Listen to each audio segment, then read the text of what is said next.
اللهم صل على محمد وآل محمد.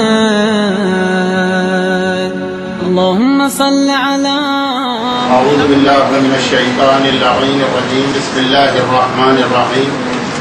الحمد للہ رب العالمین والصلاة والسلام علی سید المرسلین وآلہ وعطرتہ واہل بیتہ الطیبین الطاہرین المعصومین المظلومین المکرمین المنتجبین المیامین ولعنۃ اللہ علی اعدائہم اجمعین. اما بعد فقد قال اللہ الحکیم فی محکم کتابہ الکریم. بسم اللہ الرحمن الرحیم. ضرب اللہ مثلا للذین آمنوا امرأة فرعون إذ قالت رب ابن لي بيتا عندك في الجنة ونجني من فرعون وعمله ونجني من القوم الظالمين.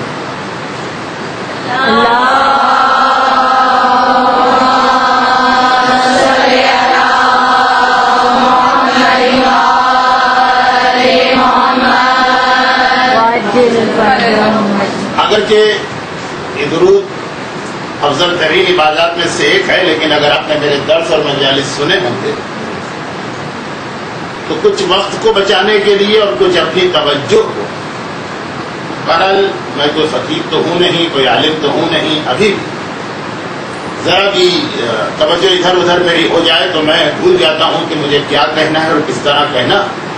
تو سوائے امام معصوم کے نام کے باقی آپ پوری توجہ سے میری گفتگو سننے کی کوشش کریں، اس لیے کہ آج جس ٹاپک کا شروع میں نے انتخاب کیا ہے بڑا خشک ہے.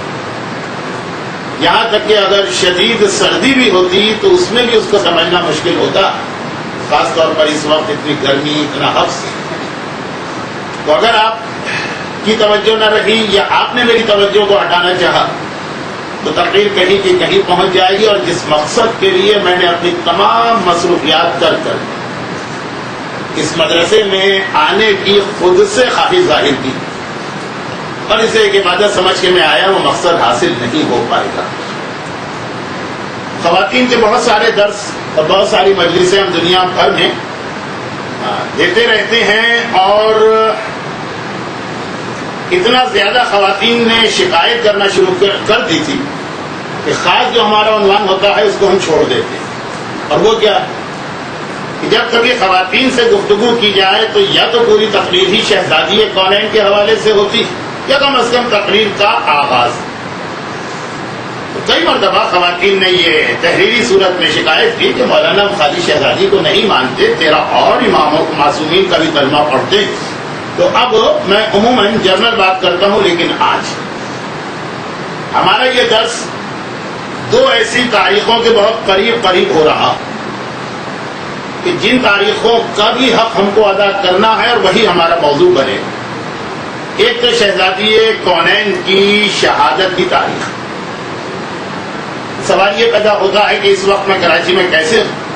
تو وہ اسی لیے کہ 12، 13 اور 14 جمادی الاول جو ابھی منگل، بدھ اور جمعرات شہزادی کی شہادت کی تاریخیں تھیں، جو ایک بڑی شیعہ دنیا میں منائی جاتی، اور اس کی وجہ سے مجھ کو بلایا گیا تھا کہیں اور، پھر میں واپسی میں یہاں خاص آپ کے اس درس کے لیے رکا. تو شہزادی سے مناسبت کی ایک تو تاریخ ہے، اور دوسری یہ ہے کہ اس کے فوراً بعد 15 جمادی الاولیٰ یعنی جو جمعے کا دن تھا وہ ہمارے چوتھے امام زین العابدین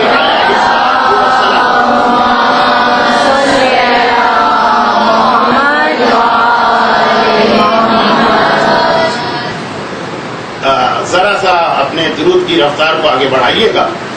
وہ چوتھے امام کی ولادت کی تاریخ ہے، اور دادی اور پوتے کے حوالے سے کہ تاریخیں بھی اتنی قریب ہیں اور دونوں کے حالات زندگی بھی بہت قریب. اس عنوان پہ ہمارے یہاں کم گفتگو ہوتی ہے، لیکن مصائب کے حوالے سے چند باتیں ایسی کہہ دی جاتی جس کو میں شروع میں صرف اس لیے بیان کر رہا ہوں کہ چونکہ ایک درس کا انداز ہے، آخر میں مصائب نہیں آئیں گے. شروع میں مصائب نہیں پڑھ رہا، لیکن مصائب کے حوالے سے شہزادی کونین اور ان کے پوتے کا جو تذکرہ ایک ساتھ ہوتا. پہلی بات تو وہ مشہور حدیث جو آپ نے سنی کہ ہمارے چھٹے امام فرماتے ہیں کہ آدم سے لے کے قیامت تک رونے والے تو صرف 5 ہوئے، اور ان 5 میں بھی آخری 2 کا رونا پہلے 3 سے زیادہ بتایا گیا. حدیث اتنی مشہور ہے کہ آپ نے مجلسوں میں سنی ہوگی، میں تفصیل میں نہیں جاتا ہوں.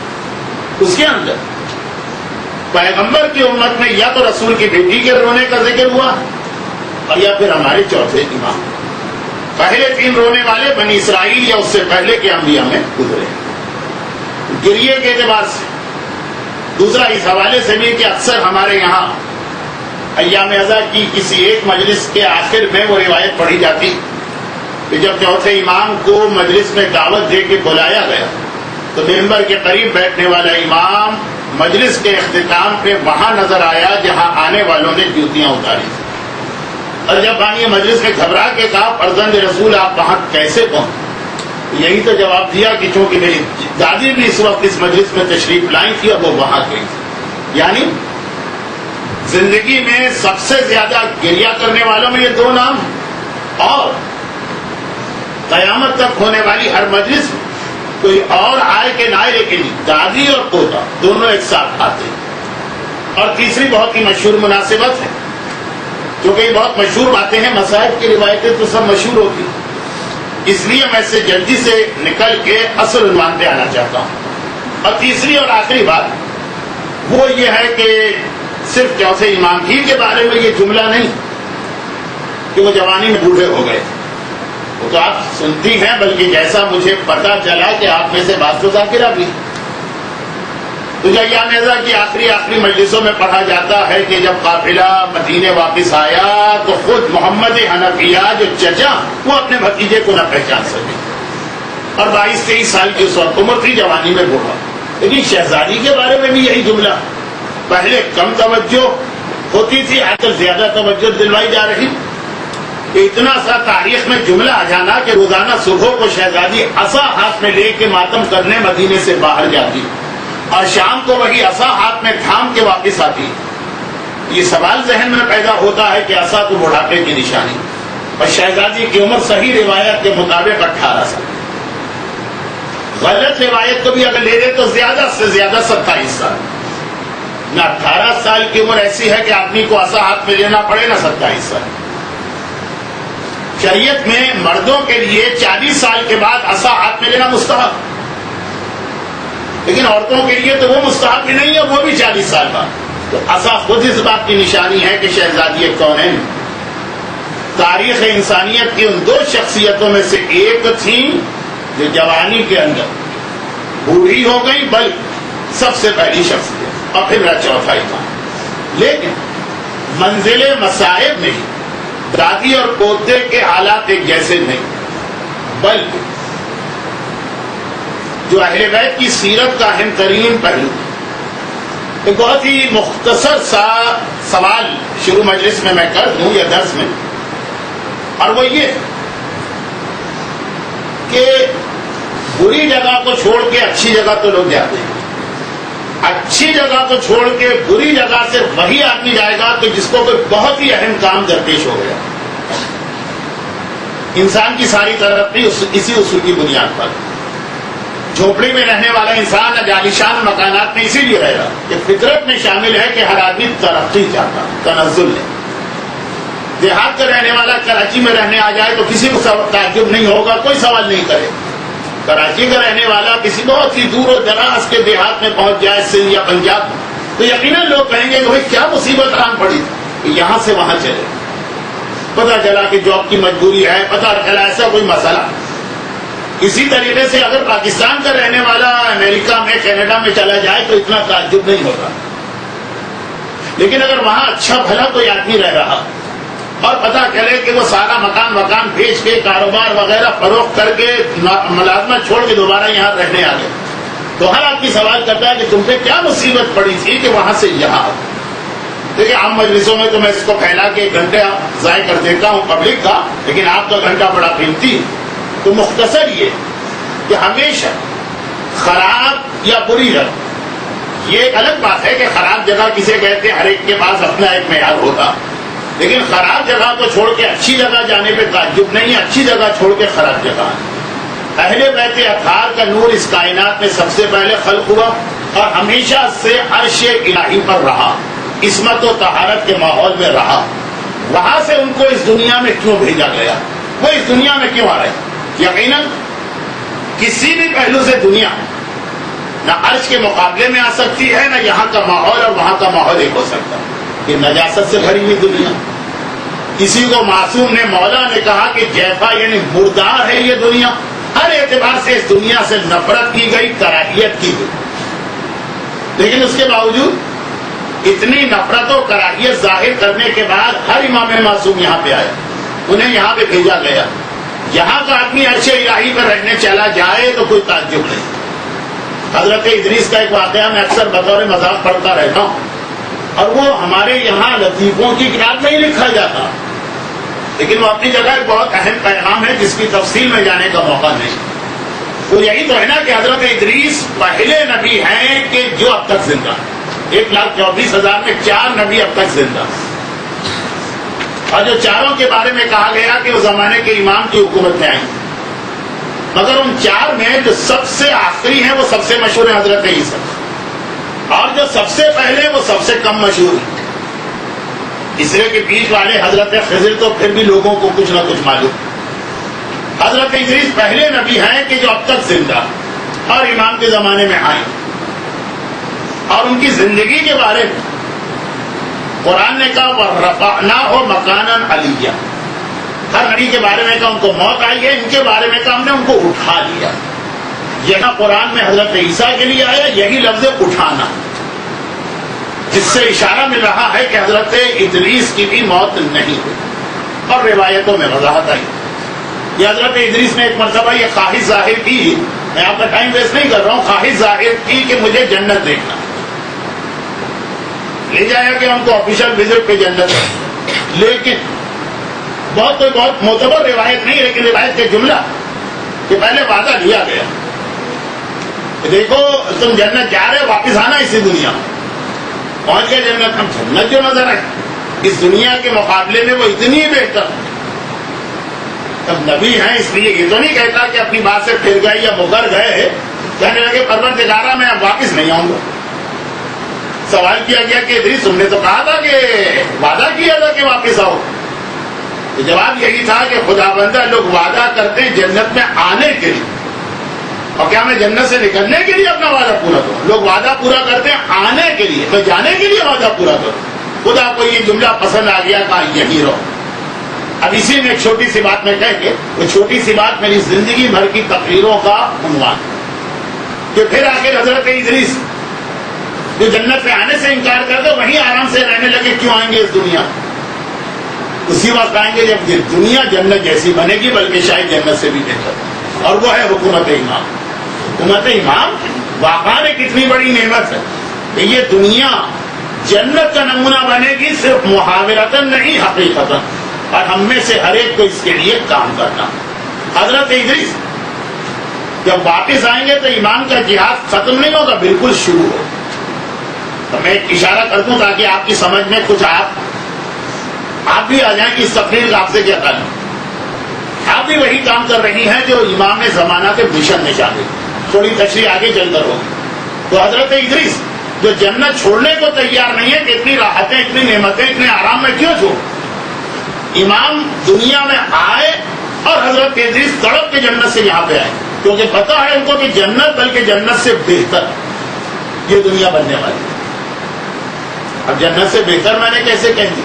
ایک جملہ ہے کہ تقریر چاہتا، جنت سے بہتر ان معنوں میں کہ حضرت ادریس کے زمانے کی جنت، ابھی کوئی معصوم نہیں، اور اس امام زمانہ کے اس دنیا میں آنے کے بعد پورے 14 معصوم اس دنیا میں آ چکے ہوں گے، تو اب وہ والی جنت بھی ملے گی یہاں پہ پلس 14 معصوم ہے۔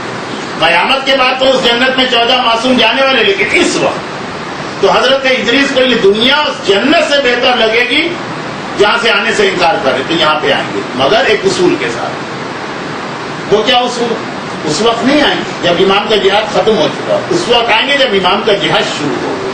اس لیے کہ امام کے جہاد کا اصول یہ کہ پھل انہیں کو کھانے کو ملے گا، فائدہ انہیں کو ہوگا جنہوں نے جہاد امام میں حصہ لیا۔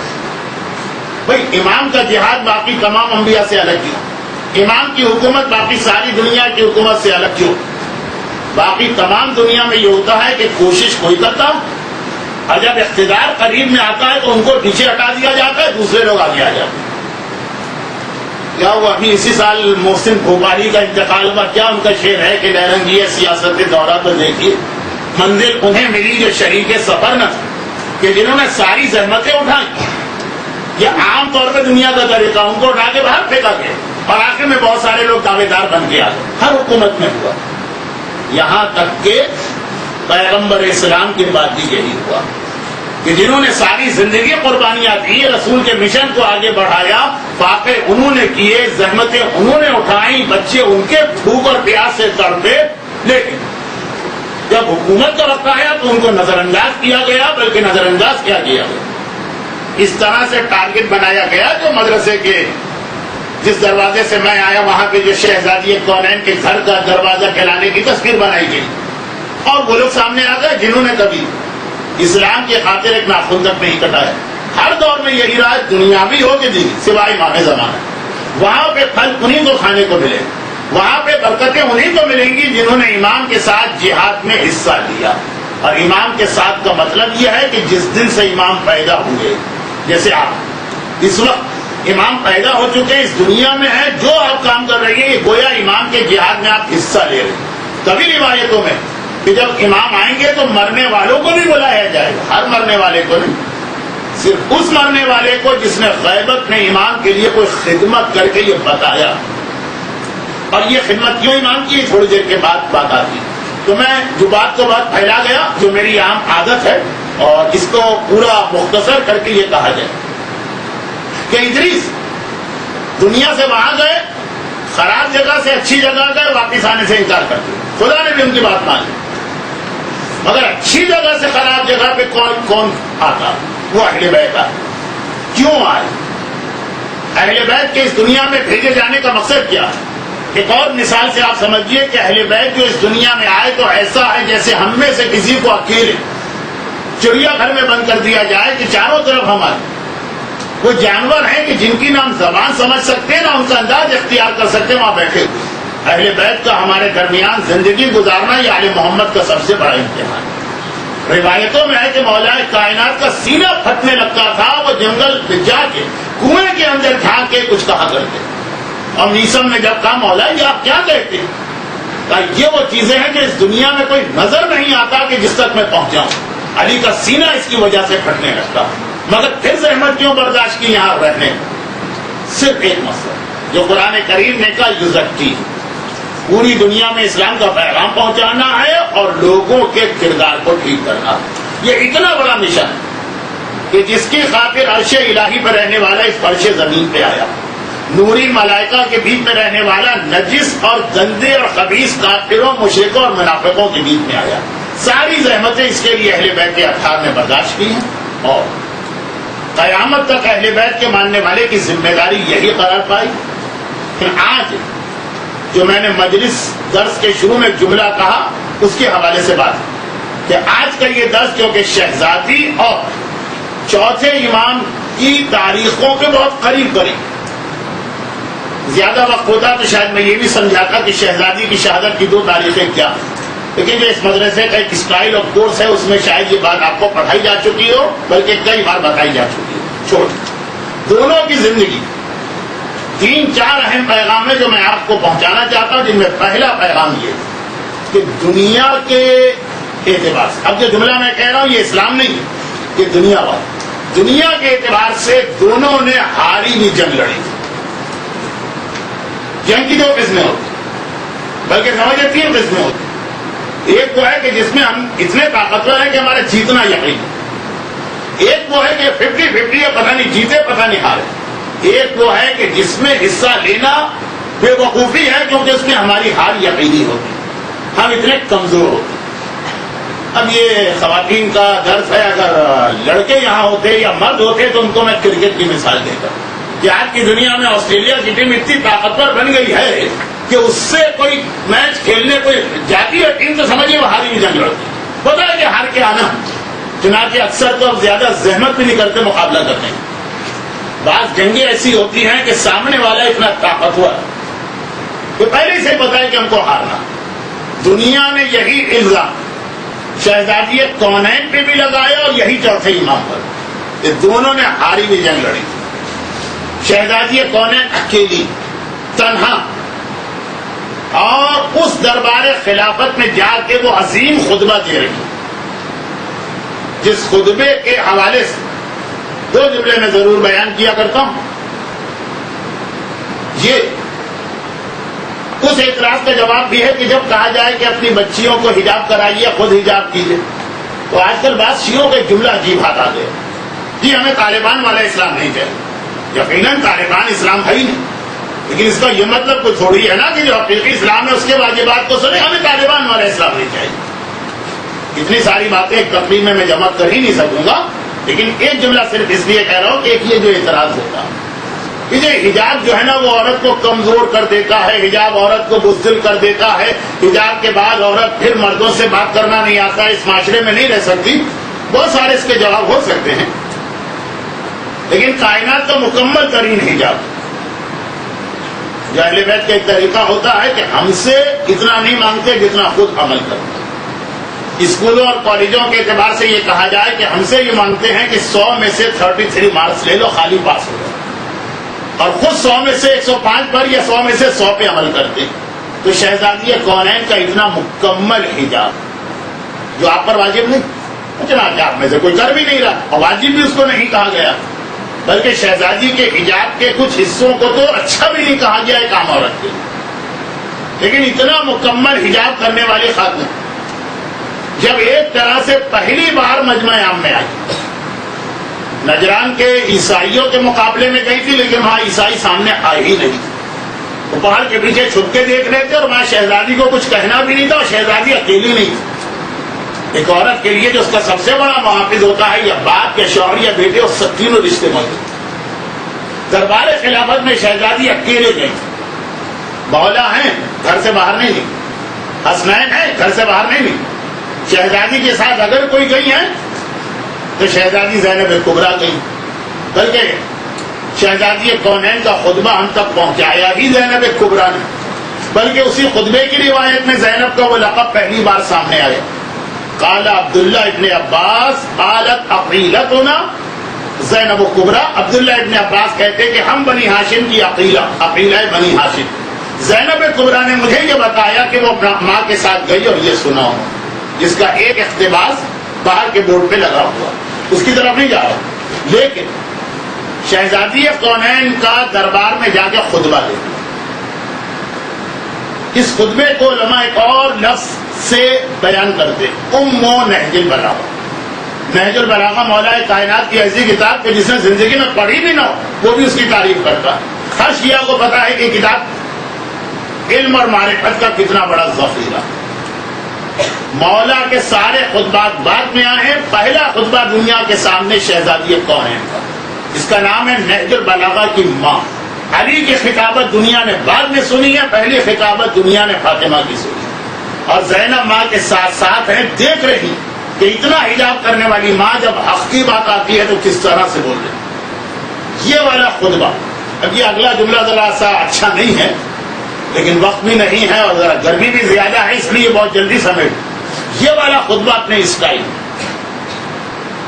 اپنی شان و شوکت، کتابت کے اصولوں میں نہج البلاغہ کے خطبوں سے کم نہیں، بلکہ بعض علماء نے کہا نہج البلاغہ کے خطبات سے بھی کئی جگہوں پہ آگے نظر آتا۔ یہ اس عورت نے خطبہ دیا جو زندگی میں کبھی نامحرم کے سامنے نہیں، نہ نامحرم کو اپنے سامنے آنے دیا، نہ خود اندھا بھی تھا تو کہا کہ میں تو آنکھیں رکھتی ہوں، لیکن جب دین کی بات آئی، حق کی بات آئی، تبلیغ کی بات آئی، دیکھیے کیا انداز۔ زینب کبریٰ کا خطبہ کوفے میں وہ سب بات کی تھی۔ پہلا عظیم خطبہ جو اہل بیت کی تاریخ میں ملتا ہے وہ شہزادی فاطمہ زہرا کا ہے، لیکن علماء نے لکھا، ہمارے علماء نے فائدہ کیا ہو، بلکہ اگر ایک جملہ اور کہہ دوں تو اور شاید توہین لگے آپ کو، کہا زینب کے خطبات کا پھر بھی فائدہ ہوا، 1 سال کے اندر اندر یزید کو معافی مانگ کے اہل بیت کو رہا کرنا پڑا، اور یزید کے علاوہ بھی کوفہ اور شام کے عام لوگوں میں اتنی تبدیلیاں آئیں کہ چیخیں مار مار کے رونے لگے. شہزادی کو کہنا پڑا کہ اب رو رہے ہو قیامت تک روتے رہو. باقاعدہ اتنی تبدیلیاں آئیں کہ لوگوں نے موومنٹ چلا 1 سال کے اندر. شہزادی کونین کے خطبے کے بعد 25 سال تک ہمیں عالم اسلام میں بظاہر کوئی تبدیلی نظر نہیں آئی. چنانچہ یہی علماء نے کہا کہ یہ کھاری بھی جنگ شہزادی نے لڑی. مدینے کی کچھ عورتیں تو پھر بعد میں شہزادی کے پاس گئی جنہوں نے خطبہ نہیں سنا. اتنا سنا کہ آج شہزادی نے خطبہ دیا. جو سن رہے تھے سامنے والے مرد وہ اتنے بے حس ہو کے بیٹھے تھے کہ بقول علماء کے، ہمارے علماء نہیں، علماء تاریخ کوئی اثر ہی نہیں، کھاری بھی جنگ لڑی. اور یہی جملہ کرتے امام کے بارے میں کہا کہ یہ جو کربلا کے بعد یہ خطبات دے رہے ہیں اور یہ کوفے اور شام کے بازاروں، چوتھے امام کا شام کا خطبہ تو مشہور و معروف، تہلکہ بپا ہو گیا، انقلاب آنے لگا تھا، لیکن اس سے پہلے کا فائدہ کیا؟ کھاری بھی جنگ لڑی جا رہی.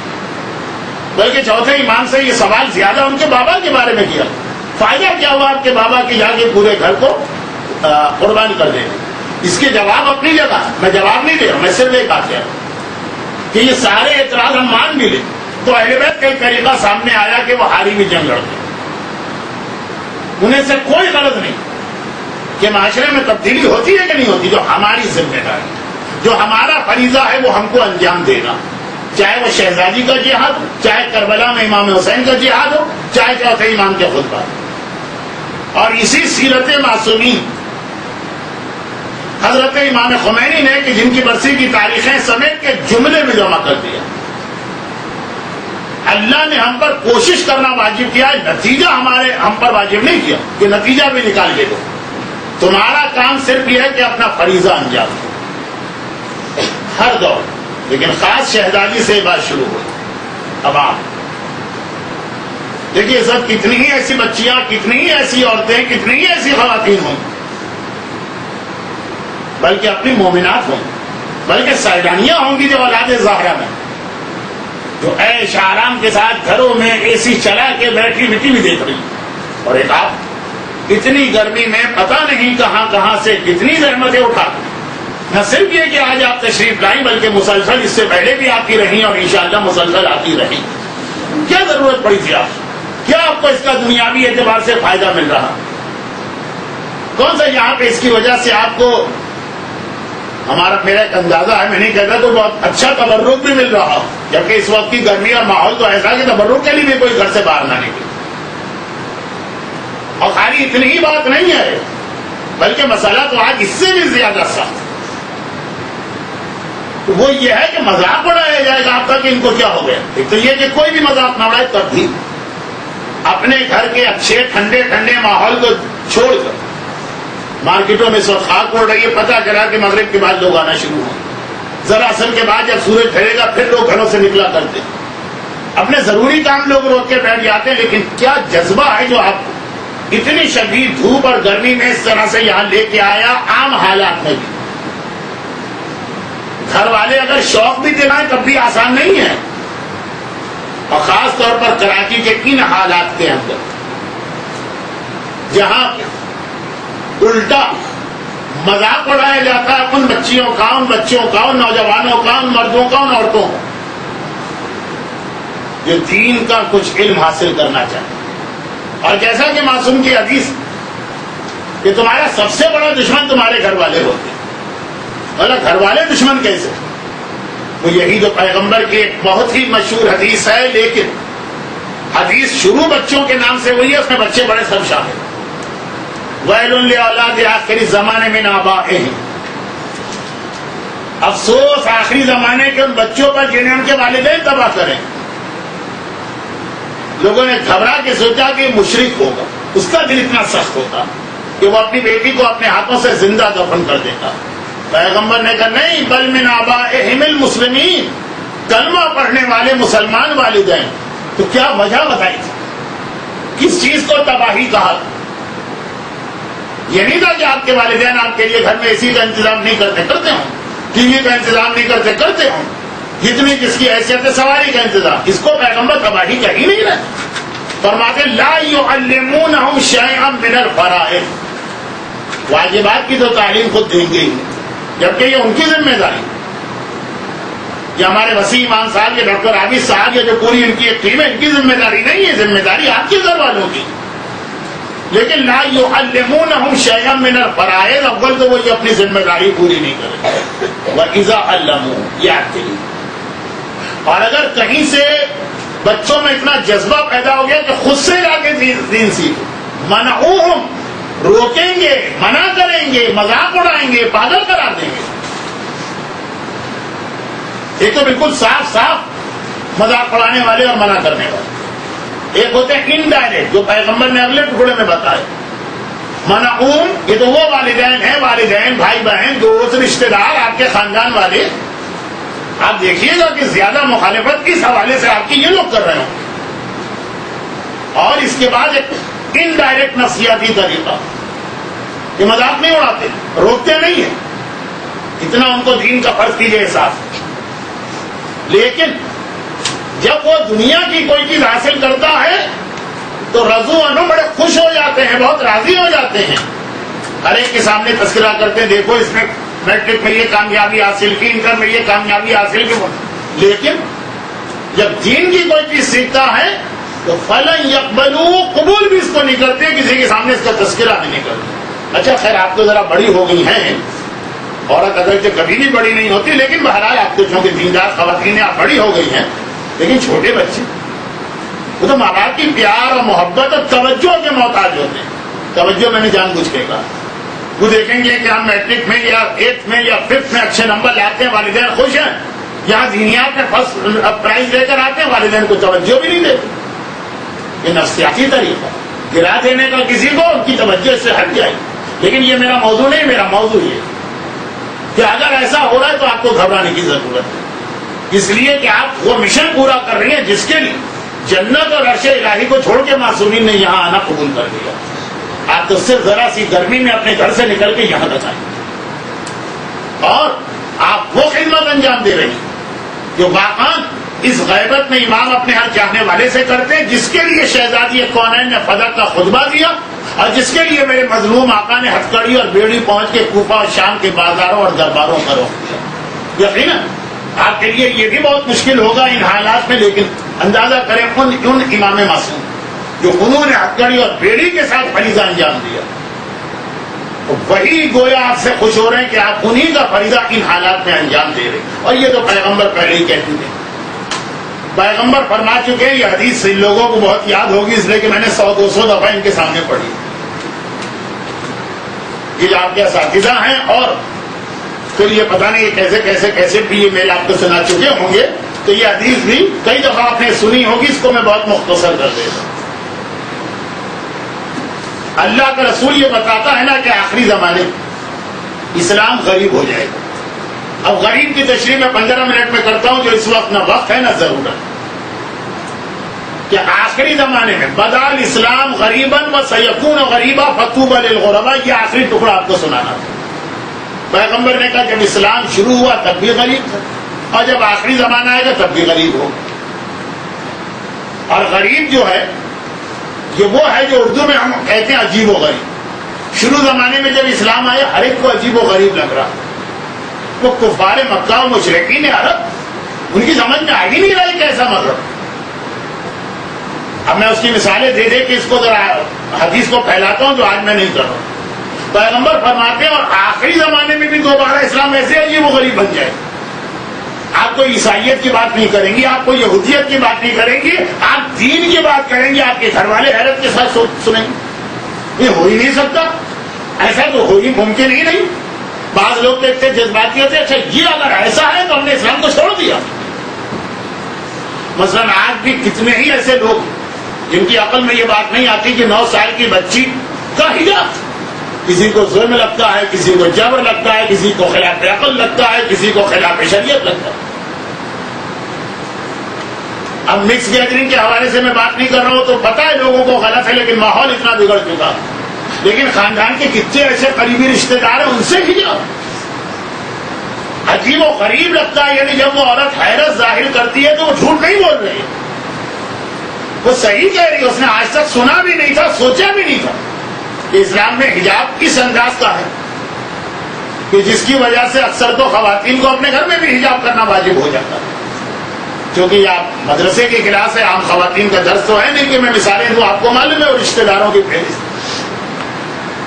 اسی انداز اسلام کے کتنے واجبات ایسے ہیں تو آج کسی یہودی، کسی عیسائی، کسی ہندو کو اتنا تعجب میں نہیں ڈالتے جتنا عجیب و غریب ہمارے معاشرے میں ہو جائے.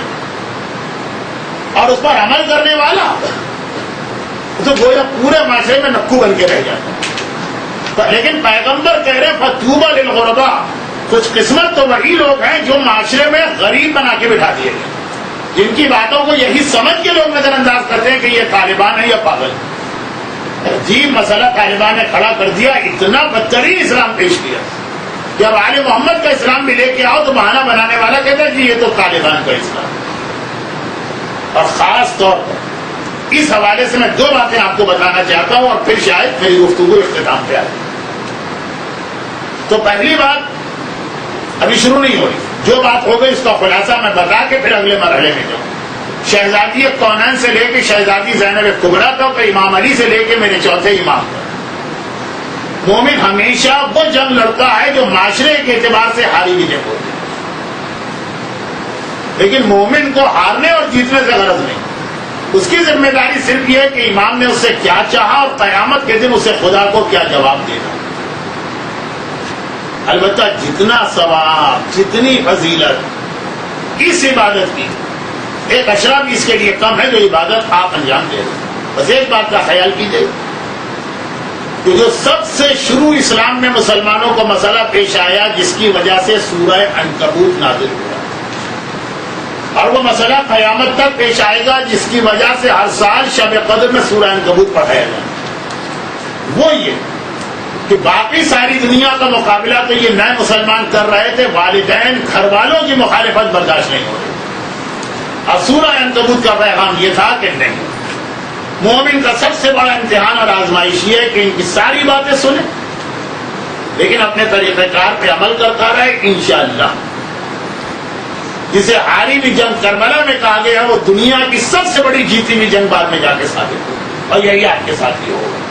مگر یہاں پہ اب 2 باتیں میں بتا دوں. پہلی بات یہ، ایک سوال لوگ اکثر مجھ سے کرتے ہیں، وہ یہ کہ مولانا آپ 7 سال پہلے، ٹھیک 7 سال ہوئے مجھے کراچی سے نکلے،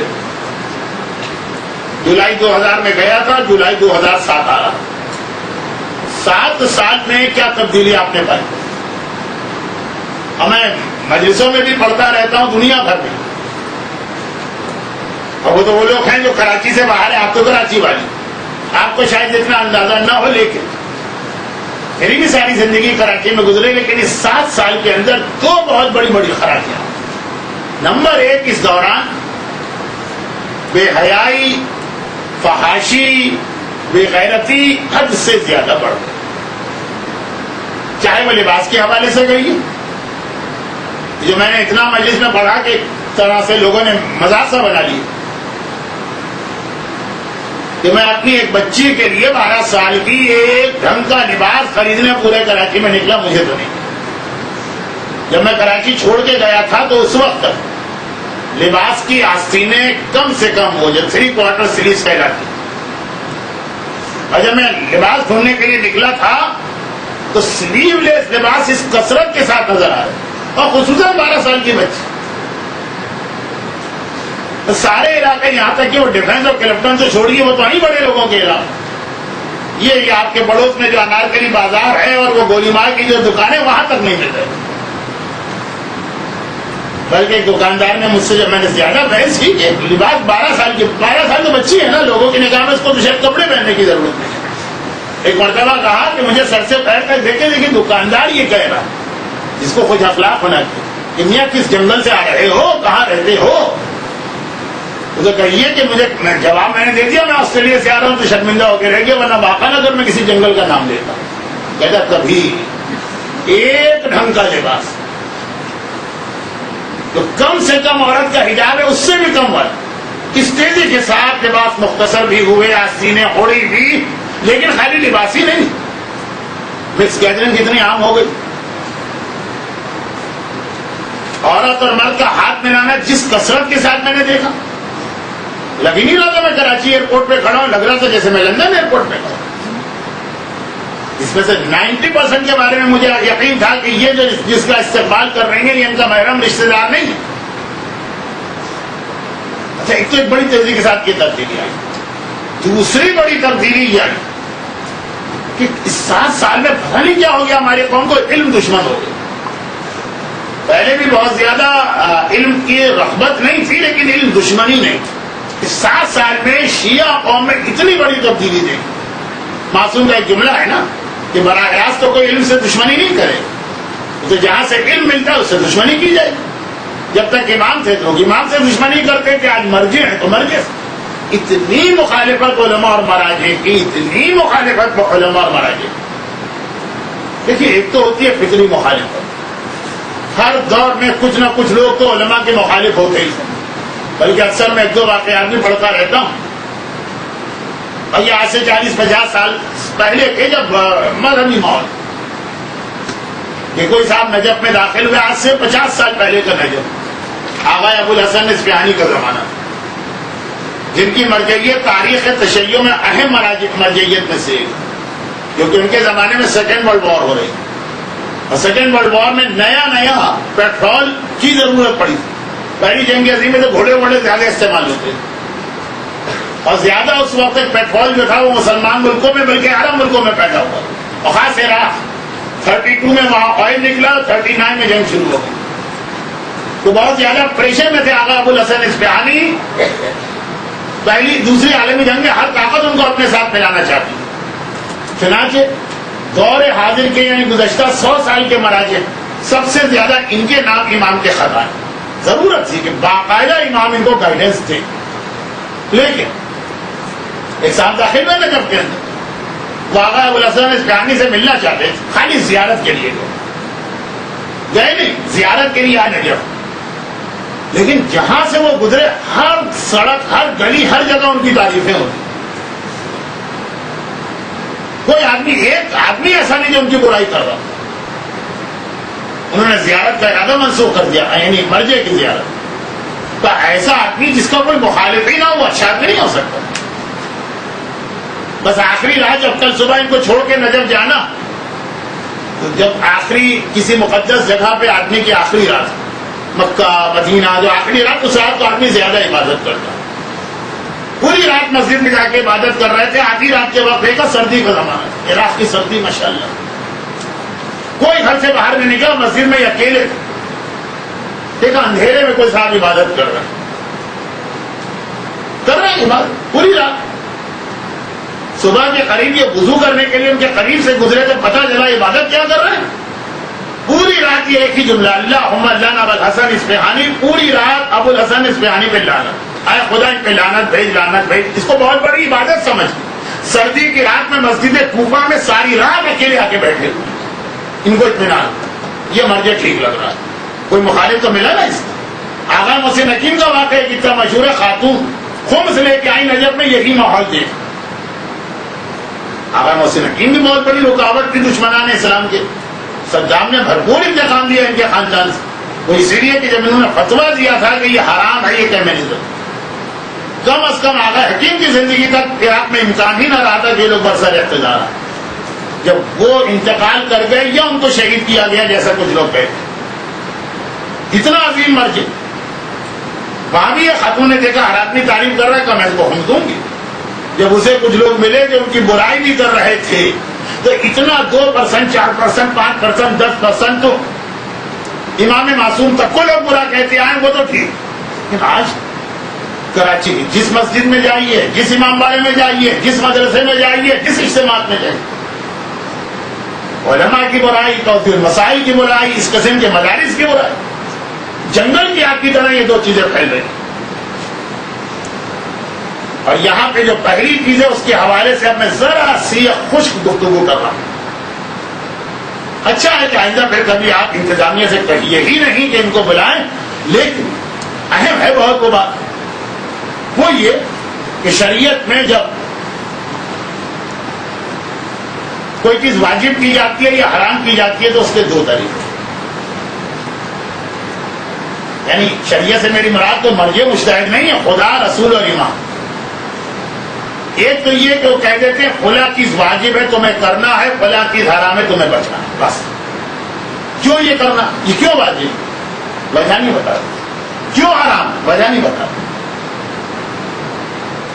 بس جب انہوں نے کہا یہ واجب ہے یہ حرام ہے، جتنا انہوں نے کہا اتنا ہی ہماری ذمہ داری.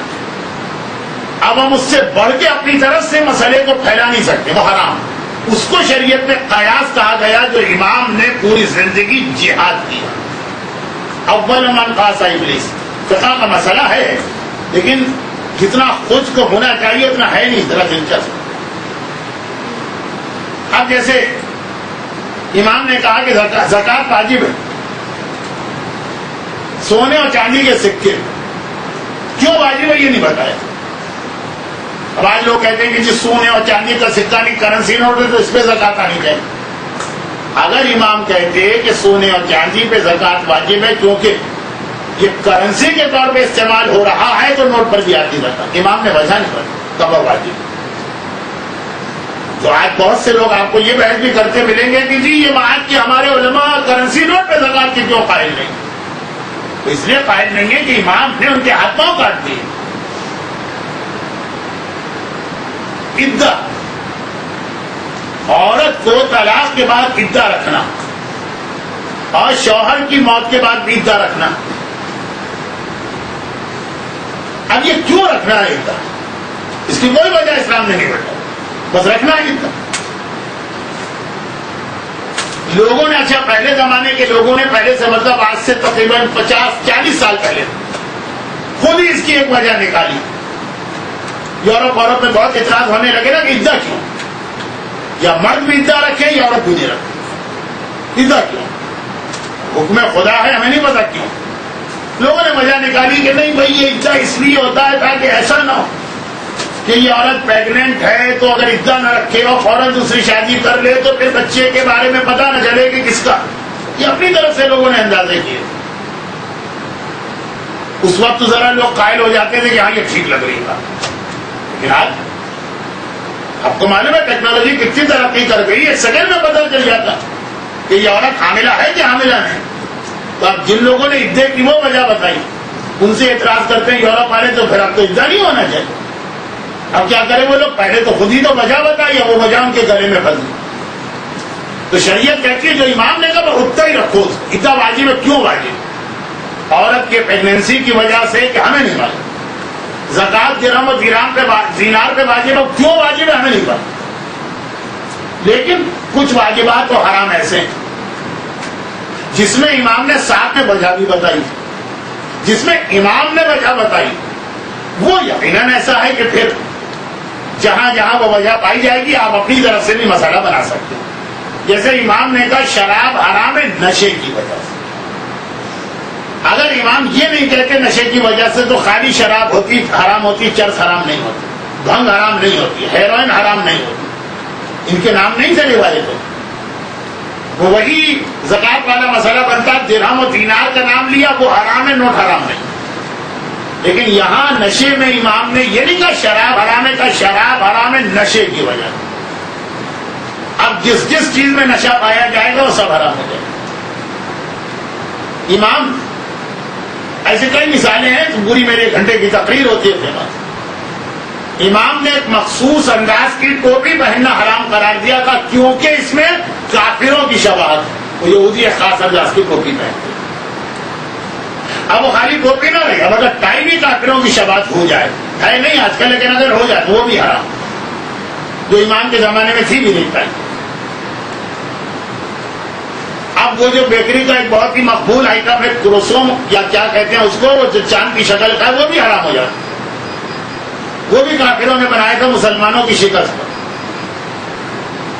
تو امام جہاں وجہ بتا دے وہاں پہ وہ چیزیں جو امام کے دور میں نہیں تھی وہ بھی حرام ہوتی جائیں، یا جہاں جہاں جس چیز میں وجہ پائی جائے. یہ آخری جو میں نے بیکری کی بات کی تھی اس کو بھول جائیے، آپ کنفیوز ہو گئی ہوں گی، لگ رہا ہے آپ ادھر چلی گئی ہیں، آپ میری تقریر نہیں سنائی. نکال لیجیے روٹی، بعد میں آپ کو کھلا دی جائے گی. خلاصہ یہ کہ بہت اہم ایک اصول کا خیال رکھیے گا، جب امام کسی چیز کی وجہ نہیں بتائے تو جو امام نے بتایا اتنا ہی کرنا، اس کے آگے نہیں جا سکتا. اور جب امام وجہ بتا دے تو جو امام نے بتایا وہ بھی اور جہاں جہاں اور وہ چیز پائی جائے وہ بھی حرام ہو. اس کی میں 100-200 مثالیں دے دیتا ہوں. اپنی فقہ تقاریر میں یہ فقہ تقریر نہیں ہے، لیکن یہ بات میں نے کیوں چھوڑی؟ وہ اس لیے چھوڑی یہ جو آپ دیکھ رہی ہیں اتنی تیزی سے بے پردگی پھیل رہی ہے، یہ جو آپ خود ہی دیکھ رہے ہیں کہ خواتین کے لباس کیسے بےہودہ سے بےہودہ ہوتے چلے جا رہے ہیں، یہ جو آپ خود ہی دیکھ رہی ہیں کہ شادی بیاہ تو چھوڑیے، ویسے کیوں چھوڑے، اس کے اندر بھی شریعت ہونی چاہیے، لیکن وہ خیر زندگی کا ایک فنکشن، خاندان کی چھوٹی چھوٹی تقریبات کے اندر کتنا زیادہ مکس گیدرنگ اور پھر گانا بجانا اور پھر ڈانس، یہ بھی بہت زیادہ بڑھتا چلا گیا. پچھلے 7 سال میں تو اتنی ساری اپنی مومنات و سیدانیاں ڈانس کرتی ہیں شادی بیاہ کے موقع. شادی بیاہ تو چھوڑے برتھ ڈے پارٹی کے اندر، خاندان کے چھوٹے سے فنکشن میں اس سے بڑھتا جا رہا. اس کے لیے میں نے یہ بات بتائی. اب آئیے ایک حدیث سنیے. حدیث سن امام معصوم کی ہے جن کی حدیثیں لوگوں کو بہت کم معلوم، جبکہ ان کی یہ 2 حدیثیں تو بہت ہی اہم. نعوذ باللہ، اس کا مطلب یہ نہیں کہ دوسری اہم نہیں، یہ 2 حدیثیں تو خاص ان امام نے گویا ہمارے لیے ارشاد فرمائی، اور ہونا بھی یہی چاہیے اس لیے کہ یہ ہمارے 11ویں امام امام حسن عسکری علیہ السلام کی اور امام حسن عسکری آخری امام جو سامنے تھے. اس کے بعد 12ویں امام تو ولادت کے دن سے ہی غائب. تو جو 11ویں امام تھے ان کی اللہ نے 2 ذمہ داریاں رکھی تھی، ایک چھوٹی ایک بڑی. چھوٹی ذمہ داری تو یہ تھی کہ بھائی جس زمانے کے امام ہیں ان کے مسئلے حل کرو، لیکن یہ اتنا اہم نہیں تھا 11ویں امام. بڑی ذمہ داری تھی کہ تمہارے بعد 1000-2000 سال تک تو لوگوں کو امام ملیں گے ہی نہیں، تو ان کے لیے سارے مسئلوں کا حل تم دے کے جاؤ. جو آخری آدمی آتا ہے نا جس کے بعد پھر غیب آنے والا ہے، یہ اس کی ذمہ داری ہے کہ سب کچھ بتا کے جائے. تو 11ویں امام کی امامت توہین والا جملہ نہیں ہے، اپنے لوگوں کے اپنے زمانے کے لوگوں کے لیے کم تھی، ہمارے لیے زیادہ تھی. اور اسی لیے دیکھتے ہیں کہ یہ 2 حدیثیں کتنی اہم. پہلی حدیث میرے دوسرے نقطے کا جواب ہے اور دوسری حدیث میرے پہلے نقطے کی وضاحت. پہلی حدیث یہ ہے کہ تقلید کے حوالے سے سب سے واضح حدیث جس میں لفظ تقلید آیا وہ صرف 11ویں امام کی. فَأَمَّا مِنَ الْفُقَهَاءِ مَنْ كَانَ صَائِنًا لِنَفْسِهِ حَافِظًا لِدِينِهِ مُخَالِفًا لِهَوَىٰ مُطِيعًا لِأَمْرِ مَوْلَاهُ فَلِلْعَوَامِ أَن يُقَلِّدُوهُ. لفظ تقلید صرف 11ویں امام کے کلام میں. تقلید ہی کو ہر امام نے اپنے زمانے میں اپنے الفاظ میں کہا، علماء سے رجوع کرو، ان کے پاس جاؤ، ان سے مسئلے پوچھو، وہی تقلید. لیکن خاص لفظ تقلید کیونکہ یہ غیبت میں سب سے بڑا مسئلہ ہے. جب تک 11 امام موجود ہے پھر بھی تقلید تھی، اتنی ضرورت نہیں تھی. ہوا ان عالم سے پوچھا، نہیں ہوا تو جا کے امام سے پوچھ لیں. غیبت میں تو جو کچھ ہے یہی عالم. اور آج تک شیعہ قوم میں اپنے مراجع کا احترام تھا، یہاں تک کہ جب لوگ تقلید نہیں کرتے تھے اپنے مراجع کا احترام ضرور کرتے تھے. اور جب پچھلے 30 سال سے تقلید بڑھ گئی مراجع کا احترام ختم ہو گیا. اور بات بھی سمجھ میں آ رہی، جب تک لوگ مرجع کی تقلید نہیں کر رہے ہیں، خالی ان کا احترام کر رہے ہیں. نہ یہودیوں کو کوئی اختلاف ہے مرجع سے، نہ عیسائیوں کو کوئی تکلیف ہے، نہ ہندوؤں کو، نہ کافروں کو، نہ دو دینوں کو. احترام کرتے رہے، ان کی بات تو مانی نہ نہیں ہے قوم. لیکن جب تقلید شروع ہوئی، ان کی بات لوگ ماننے لگے تو اب دشمنان اسلام کے لیے خطرہ بنے. چنانچہ ان کے خلاف وہ مہم شروع ہوئی جو آج کل کراچی میں حد سے زیادہ. پہلے ایک آدھ بے تکا آدمی کہتا تھا جی ہم تو امام زمانہ کی تقلید، ہر دوسرا آدمی یہی بات کہہ رہا. لیکن یہ خاص میرا موضوع نہیں ہے، تو میں نے صرف 2 باتوں میں سے مکمل کرنے کے لیے اس کے لیے 2 جملے ہیں، ورنہ اصل تو پہلی تھی. تو 11ویں امام نے تقلید پر اتنا زور دیا کہ وہ مطالبہ بھی لوگوں کا پورا کر دیا، جو اس دور کے لوگوں نے نہیں کیا جو آج لوگ کرتے. جی ہم تقلید کا لفظ دکھا دیجیے. آج کل لوگ لفظ کو زیادہ پکڑ کے بیٹھتے ہیں. یہ دکھا دیجیے قرآن میں یہ کہا لکھا شراب حرام ہے، حرام کا لفظ دکھائیے. یہ نہیں آج لوگ ماننے لگے تو اب دشمنان اسلام کے لیے خطرہ بنے. چنانچہ ان کے خلاف وہ مہم شروع ہوئی جو آج کل کراچی میں حد سے زیادہ. پہلے ایک آدھ بے تکا آدمی کہتا تھا جی ہم تو امام زمانہ کی تقلید، ہر دوسرا آدمی یہی بات کہہ رہا. لیکن یہ خاص میرا موضوع نہیں ہے، تو میں نے صرف 2 باتوں میں سے مکمل کرنے کے لیے اس کے لیے 2 جملے ہیں، ورنہ اصل تو پہلی تھی. تو 11ویں امام نے تقلید پر اتنا زور دیا کہ وہ مطالبہ بھی لوگوں کا پورا کر دیا، جو اس دور کے لوگوں نے نہیں کیا جو آج لوگ کرتے. جی ہم تقلید کا لفظ دکھا دیجیے. آج کل لوگ لفظ کو زیادہ پکڑ کے بیٹھتے ہیں. یہ دکھا دیجیے قرآن میں یہ کہا لکھا ہے شراب حرام ہے، حرام کا لفظ دکھائیے. یہ نہیں چلے گا کہ شراب نہ پیو، شراب سے بچو، شراب یہ ہے، شراب وہ ہے. نہیں، حرام کہاں لکھا. آج کل لفظ پکڑ کے لوگ بحث کرتے ہیں. ٹیلی ویژن پہ مذاکرات آتے ہیں کہ جی شراب قرآن میں کہیں نہیں لکھا حرام. تو شراب جیسی چیز میں جب لفظ پکڑیں گے تو تقلید میں تو زیادہ ہے. امام یہ مطالبے لوگوں کے نہیں مانتے، لیکن یہ اتنا بڑا فتنہ تھا کہ 11ویں امام نے کہا اچھا چلو میں تمہارا یہ مطالبہ بھی پورا کرتا ہوں. واقعا لفظ تقلید اپنی حدیث پہ لے کے آتا ہوں. 6 نے، 5ویں نے، 8ویں نے، 9ویں نے، 7ویں نے تقلید کا لفظ استعمال نہیں کیا. تقلید کے بارے میں حکم ہم کو دیا. 11ویں نے تو لفظ بھی استعمال کر دیا تاکہ شیعت کو یہ احساس رہے کہ علماء اور مراجع ہمارے لیے کتنے ضروری ہیں. لیکن یہ دوسری حدیث بہت اہم، یہ بھی حدیث شیخ مرتضی انصاری جیسے عظیم مرجع اپنی مشہور ترین کتاب رسائل میں لکھی ہے، کیونکہ یہاں کی کورٹ میں مجھے پتا چلا کہ مجتہدین کے نام بھی پڑھائے جاتے ہیں، ان کی کتابوں کے نام بھی. اس میں لکھا امام فرماتے ہیں ایک غلط عالم ہمارے ماننے والوں کے لیے لشکر یزید سے زیادہ خطرناک. یہ نہیں کہا کہ لشکر یزید سے زیادہ ظالم ہے. ظلم میں تو لشکر یزید ہر حد کو پار کر گیا، لیکن خطرناک کہا لشکر یزید اس سے زیادہ خطرناک ہے غلط عالم. اچھا اگر اتنا کہہ کے امام رک جائے تو یہ صرف غلط علماء کے لیے حدیث ہو. آگے وجہ بتائی کہ کیوں. کیا اس لیے کہ لشکر یزید مال کا اور جان کا نقصان پہنچا سکا اور غلط عالم ایمان کو نقصان پہنچاتا. مال سے زیادہ اہم آپ کا ایمان، جان سے زیادہ اہم آپ کا ایمان. کا غلط عالم کیوں لشکر یزید سے زیادہ خطرناک ہے؟ وہ ایمان تباہ کرتا. لشکر یزید نے سب کچھ کر لیا، ایمان کو نقصان نہیں پہنچا سکتا. اہل بیت کے مال کو لوٹا، شام غریبہ، اہل بیت کی گردنیں کاٹی، لیکن نعوذ باللہ کہ اہل بیت میں سے کسی کے ایمان کو نقصان پہنچا سکتا نہیں. کہ یہ غلط عالم زیادہ نقصان دے، کیونکہ یہ ہمارے ماننے والوں کی خالی جان اور مال کو ختم نہیں کرتا. صدام اتنا نقصان دہ نہیں تھا، اس نے مال اور جان کو نقصان پہنچا. جتنا غلط عالم تھا جو پاکستان میں آج کل آپ کو بہت نظر آئے، یہ ایمان کو ختم کیے رہے، اچھے خاصے مومن کے عقیدے کو تباہ کر رہے. اب میں ذرا اس کی طرف جاتا نہیں ہوں کیونکہ یہ خود اپنی جگہ اتنا بڑا موضوع ہے کہ اصل چیز رہ جائے گی جدھر آپ کو لانا. تو کدھر مجھے لے کے آنا ہے کہ لشکر یزید سے زیادہ خطرناک امام نے غلط عالم کو بتایا، لیکن خالی اس کا نام نہیں لیا، وجہ بتا. جیسے شراب حرام ہے کہہ کے وجہ بتائی تو چرس بھی حرام ہو جائے اور ہیروئن بھی حرام ہو جائے. غلط عالم کہے کہ امام نے وجہ بتائی تو جہاں جہاں یہ وجہ پائی جائے گی وہ لشکر یزید سے زیادہ خطرناک. وجہ کیا بتائی؟ جو چیز تمہارے ایمان کو نقصان پہنچائے وہ لشکر یزید سے زیادہ خطرناک. اور آج کل ڈش اینٹینا، کیبل ٹیلی ویژن، عام ٹیلی ویژن، انٹرنیٹ اور کسی حد تک کی اخبارات اور پرنٹ میڈیا، یہ ہے آج کل جو ہمارے ایمان کو نقصان پہنچا رہا ہے. ہمارا معاشرہ جو اس تیزی سے بے حیائی اور بے فحاشی کے گناہ کی جانب بڑھ رہا وہ اس کی وجہ سے، کسی کی تقریروں کی وجہ سے نہیں.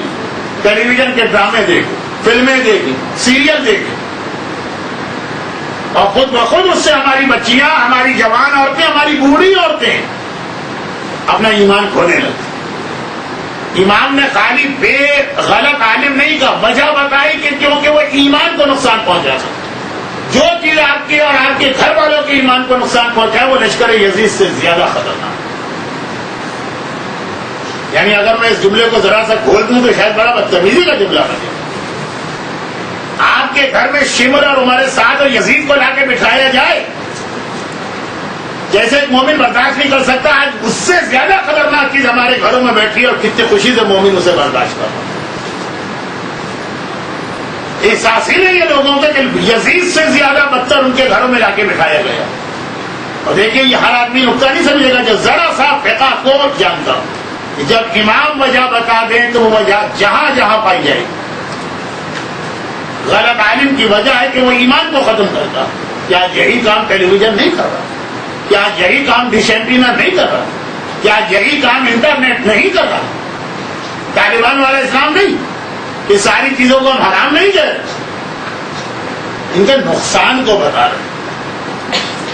اور اس وقت ایک مومنہ کا، ایک مومن کا سب سے بڑا جہاد ہے. پھر وہ جملہ گھوم کے آ گیا کہ چونکہ میں ساری دنیا میں یہی مجلسیں پڑھتا رہتا ہوں، چاہے عام مجمع ہو چاہے محرم کی مجلسیں ہوں، تھوڑا بہت تو آپ کو اندازہ ہو گیا ہوگا کہ میں نے کبھی خیال نہیں کیا کہ لوگ کس چیز سے خوش ہیں، کس سے ناراض ہیں، کیا پسند آ رہی ہے کیا پسند نہیں آ رہی ہے. جو میری ذمہ داری لوگوں کو خوش کرنے کے لیے، میں اتنا بے وقوف تو ہوں نہیں کہ قیامت میں مجرم بن جاؤں. کئی سارے لوگ جو ہے نا وہاں دیکھیں گے بھی نہیں، مجھے نظر انداز کر کے بڑھ جائیں گے، پکڑا میں جاؤں. حدیث ہے، پوچھیں گے لوگ، خدا پوچھے گا تم نے گناہ کیوں کیا؟ یہ ہمیں پتہ ہی نہیں. وہ فلاں صاحب تمہارے یہاں رہتے تھے، ہمیں بتایا ہی نہیں تھا. تو فلاں صاحب پکڑ جائیں. تو خیر خلاصہ یہ آپ کی بھی ذمہ داری ہے، لیکن آج کے دور میں یہ ساری چیزیں ایسی ہیں جس سے بچ بھی نہیں سکتے، لیکن یہ ساری چیزیں اس طرح سے قبول بھی نہیں کی جا سکتی. اب جیسے شادی بیاہ کی کتنی رسومات پہلے خالی ٹیلی ویژن نے ہمارے انٹروڈیوس کرائے. ہوتی ہوگی کوئی مہندی سبری سانچک وغیرہ پہلے بھی، لیکن جس بڑے اور بھرپور پیمانے پہ یہ ہو رہا. اچھا جس کا ہے اس پہ تو توجہ کم ہوتی ہے لوگوں کی، لیکن وہ بھی بہت بڑا نقصان ہے. اور وہ یہ کہ ایسی زندگی بنا دی کہ غریب سے غریب آدمی بھی مجبور ہے اپنے گھر میں چیزیں رکھنے. اور واقعا جو پہلے بطور مذاق یا روٹین میں جملہ کہا جاتا تھا، آج وہ روٹین نہیں، آج وہ حقیقت میں کہ بھائی گھر کی ضروریات ہیں، عورتیں مردوں سے کہتی تھی ہمیں نہیں پتا یہ چیزیں ہونی چاہیے، چوری کرو ڈاکہ ڈالو چیزیں نہیں کرو. آج حقیقت میں ماحول ایسا بن گیا، زندگی اتنی مہنگی کر دی ہے ان چیزوں کی وجہ سے. چوری کرنا پڑتی ہے کہ ڈاکہ ڈالنا پڑتا ہے.